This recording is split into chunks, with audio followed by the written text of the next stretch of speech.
Well, good morning, OTJ community, and Happy New Year. I hope kicking off 2020 is going amazing for all of you. I'm excited to dive into this. What we are going to do, or what we're going to start, is actually a monthly episode on kind of church history and nuggets about church history and what we can learn from it and all that. And the subject of church history, which I know a lot of people, you might think it's boring or maybe you haven't studied it at all. I think it's really fascinating.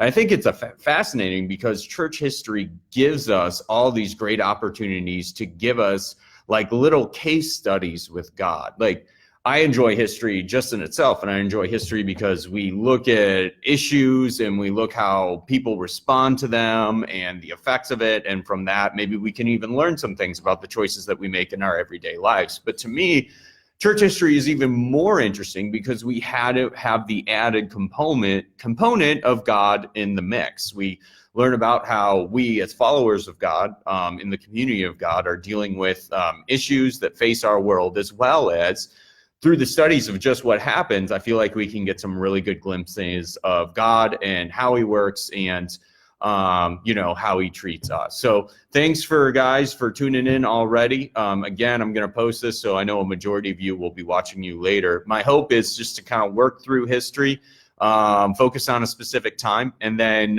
just kind of pull out some nuggets of, who God is and kind of the midst of that and what we see.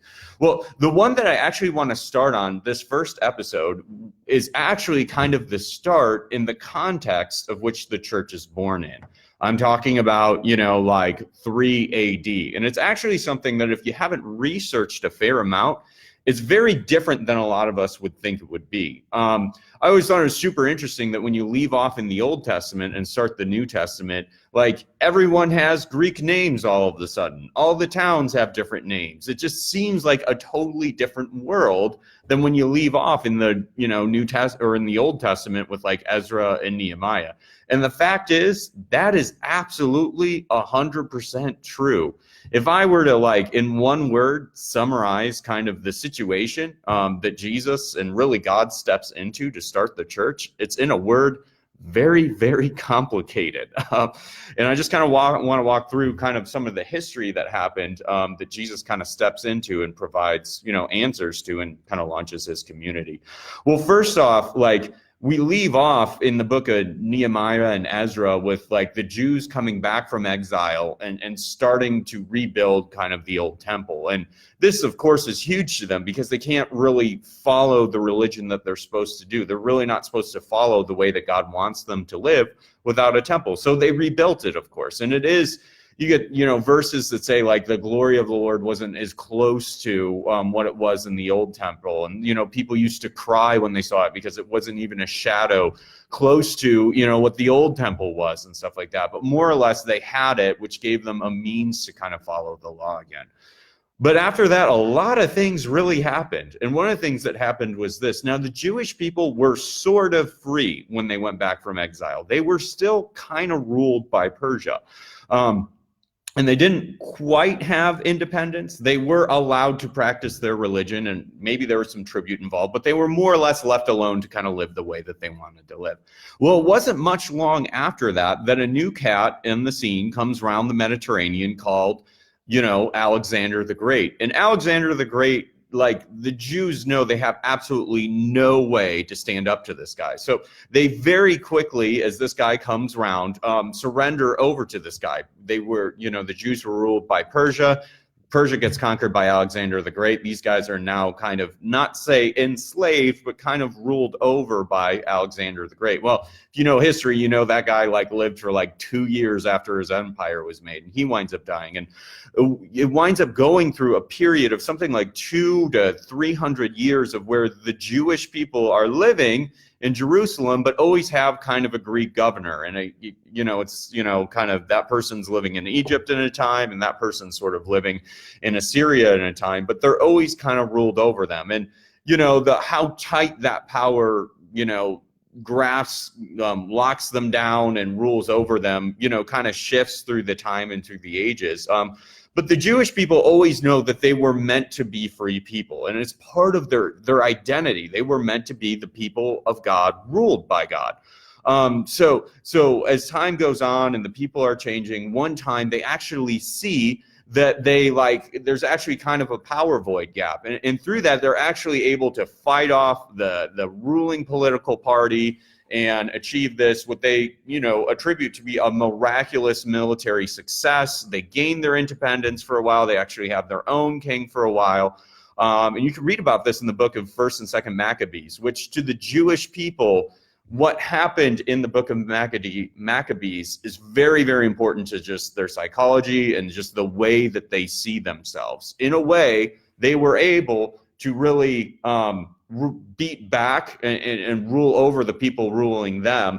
And that created sort of a mentality that they can be free to be the people of God, but they kind of need to help themselves militarily. They need to God's not just going to do it on his own. We need to step in and fight, and God will kind of act on our behalf. And that was kind of in the background of the minds of them. Well, they hold on to their own, kingdom for about 100 years, and then the Romans come around. There's absolutely no way they know they can stand up to them.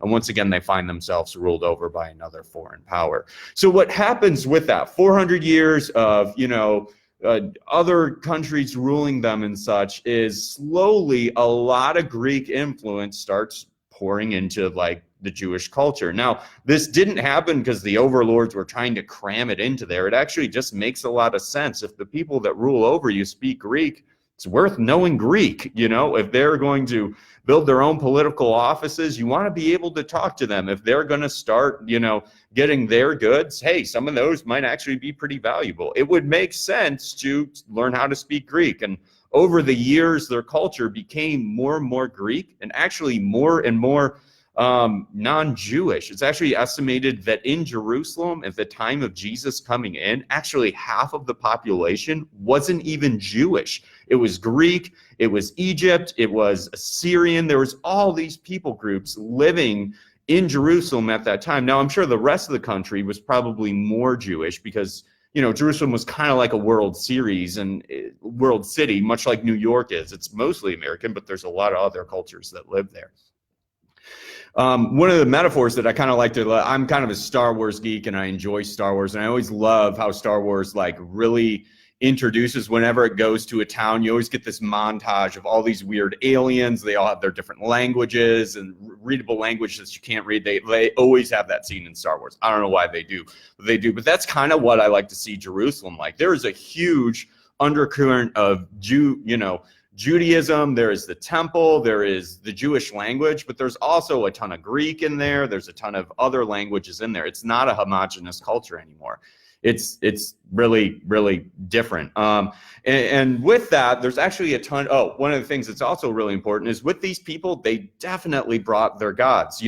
They were making sacrifices to God, but 30 miles down the road, there's a temple making sacrifices to, Saturn or Caesar and all that. So we step into the scene with just a lot of plurality. And with that, the Jewish people respond in a handful of ways. And these are people groups that we've all heard of. I'm going to kind of briefly work through them. One of them is the group called the Pharisees. And I know a lot of us, we naturally have a distaste for them because of just what we see in Scripture. But the response of these people isn't really that bad. The Pharisees just wanted to serve God, and viewing and seeing their culture slip away from them, all sorts of other practices start to, there was a calendar alert, all sorts of other practices kind of slip in and come into their town. Of course, they're going to want to preserve following God. And so that's what they're trying to do.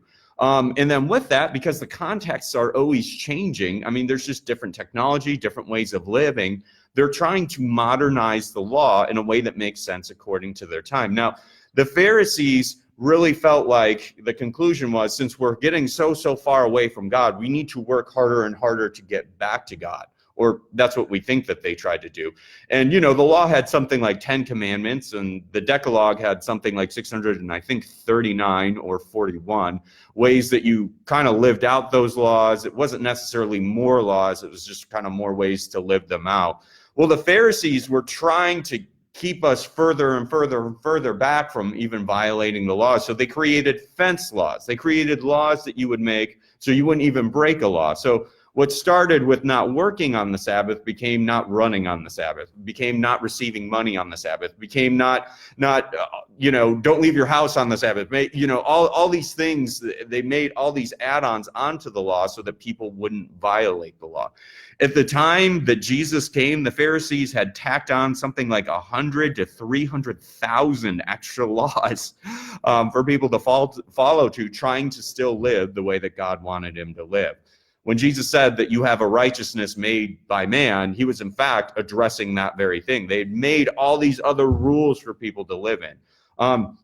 There was the group called the Sadducees, which again you hear about in the Bible. Now these were an upper class group of people that were actually more in charge of ruling over supposedly the temple and kind of the managing of it. They were quite rich and very, very educated. Now, actually, the Pharisees and the Sadducees, we don't have a ton of archaeological evidence of who they are and what they did. So a lot of what we get out of Scripture. But we also know that they were actually probably pretty Greekized, maybe a little bit of Greek philosophy mixed in there too. Very kind of logic bound. I'm not quite sure. And actually, we don't really know what exactly these people were about. But two other groups were really, really important that I want to speak to. And then afterwards, we're going to get into how this applies today. Two other groups. One was a group called the Essenes, and these people were super, super interesting. They are the people that a lot of people attribute John the Baptist to be coming out of. And these people saw their world becoming more Greek. They saw the Pharisees starting to, step in and become more prominent in the temple. They saw the Sadducees take over management, maybe to even personal gain and political power. And they just said, heck, this isn't looking like God at all. We're leaving. So the Essenes was actually a very devout, probably super ascetic community that lived out in the wilderness. They had they took a copy of the Bible with them. They were committed to reading it, studying it, recopying it, and stuff like that. But they lived more or less out in the wilderness, which is interesting because they probably weren't in the temple very often, which was a huge part of their Jewish culture. But their answer to the culturalization, the plurality that was happening is, guys, let's just get away and make a holiness club. It says that these guys from history, not just from biblical sources, but historical sources, that these guys were actually really, really respectable. And super, super devout and following God. It's also, they had a huge, way about them. It's kind of known that they were way into prophecy and were really good at giving kind of prophetic words and stuff like that. But this is kind of the group that John the Baptist kind of formed. And there's one last group that kind of was a societal force that kind of appealed to the Jewish people, and that was the Zealots. Now, this kind of comes from the Maccabean revolt. And what happened was there was a group of people that saw the the Roman occupancy of Jews like really, really bad. And they saw, well, hey, with the Maccabean revolt, God helped us to overcome like the Greek people, the people that were ruling us at this point. I think that following God means that we're going to do it again. And our job is to sabotage and assassinate and do all these things, really more or less kind of terroristic things to the government that was over them against the Romans. These guys were dangerous people, criminals, assassins, and stuff like that. They were not kind. But they really saw what they did as kind of, this is what God wants. We're not meant to be ruled by, quote, heathens. And it is our job to displace these people. Now, Jesus steps into this world with all the plurality of it, with the differences of it. The language has shifted. One last thing that I think is really important is just kind of the Jewish culture and kind of following Judaism. For us as Christians, it's kind of hard for us to really, I'd say, understand and sympathize with Jewish culture at the time. We, by and large, as Protestant Christians, we're people of the book. We study the Bible. We read the Bible. And people back then totally read the Torah and studied the Torah, but the emphasis was not as big. It was actually the Pharisees that really were making the big push of getting everybody to read the book. primarily because they just felt like they were losing their culture. But the Jewish people following God in their concept was really all about the temple. It was all about going to the sacrifices. It was all about going to the feasts. It was all about doing the rituals, staying clean, and making the sacrifices.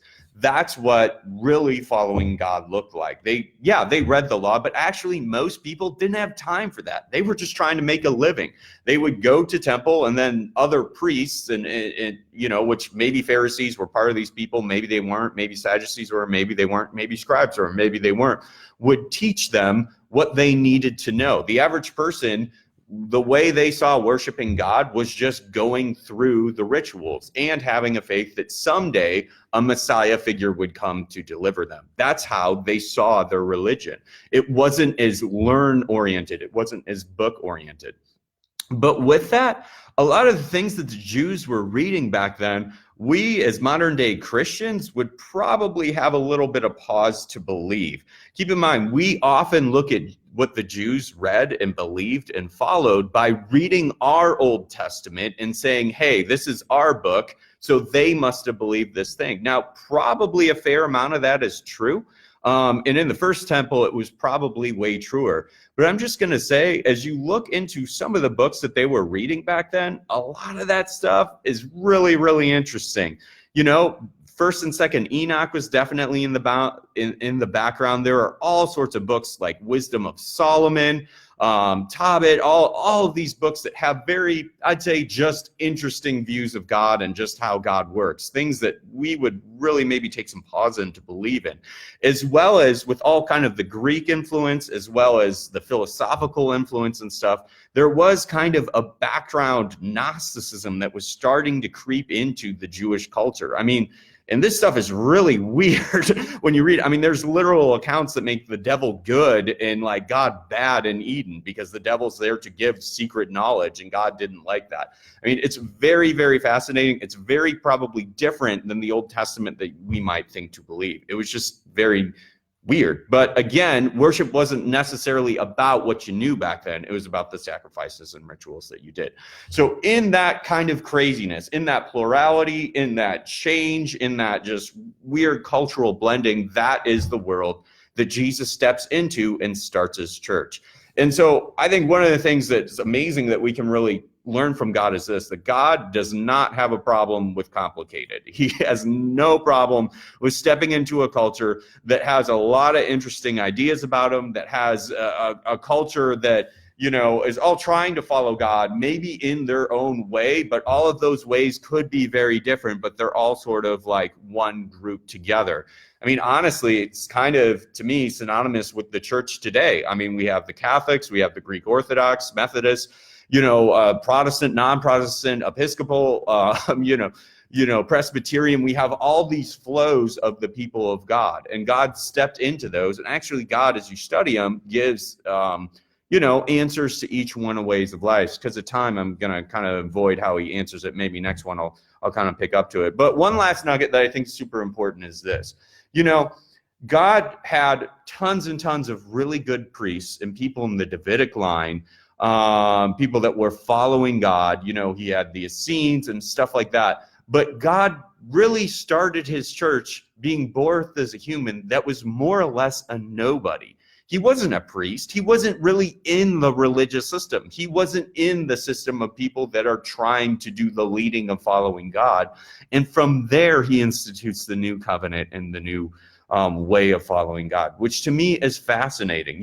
At the time of Noah, after the flood, Noah's descendants were still alive and probably still following God. But God picks the pagan, Abraham to kind of start his new kind of family with and his new people with. In the time of, the oppression of the Jews by Egypt, there were tons of people that believed in God, and probably good people that would have been great people to lead the Israelites out of Egypt. But instead, God picks the very adopted son of Pharaoh himself, a guy who's a murderer, maybe even a borderline coward, and spends most of his life totally outside of the Jewish community. And then he sends them back to deliver them and take them out of it.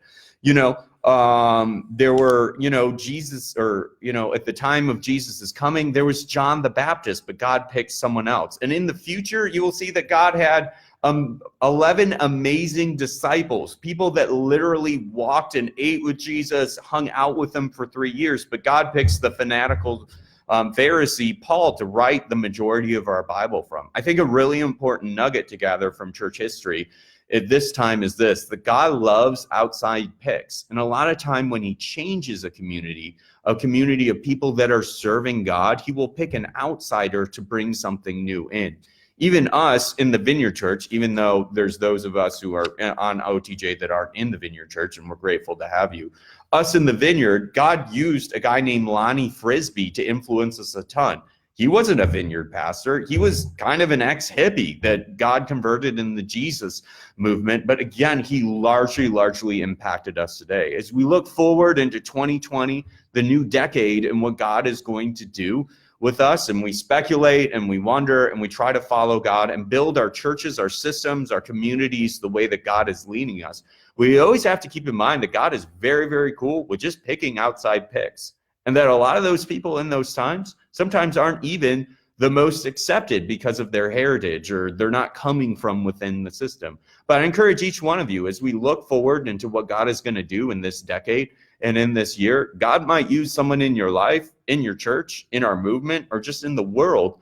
He could use someone that we would not probably pick first and maybe wouldn't even recognize as someone inside of our system. It seems like God really likes to use outside picks. So I encourage all of you to keep an open mind and to stay watchful for just what God is doing. He might use someone who you wouldn't think that he would use. But anyways, hey, thanks. This went a little longer than I wanted it to, but I love this period of history. I think it's just rich with a ton of depth and detail that Jesus kind of speaks into that we can see. My plan is for next month, I'm going to chime in on like the first, Monday or Tuesday and actually talk about 700 AD, the collapse of the Jewish temple, and really the step away from Christianity being something that's grouped really closely together with Judaism as something that kind of stands on it itself. But until then, thanks for joining me on the journey. If you guys have any questions or anything like that, please chime them in the comments. I'll take a look at it. And if you're just looking for a really good book on church history, I really recommend this one. This is Church History in Plain Language, the 4th edition,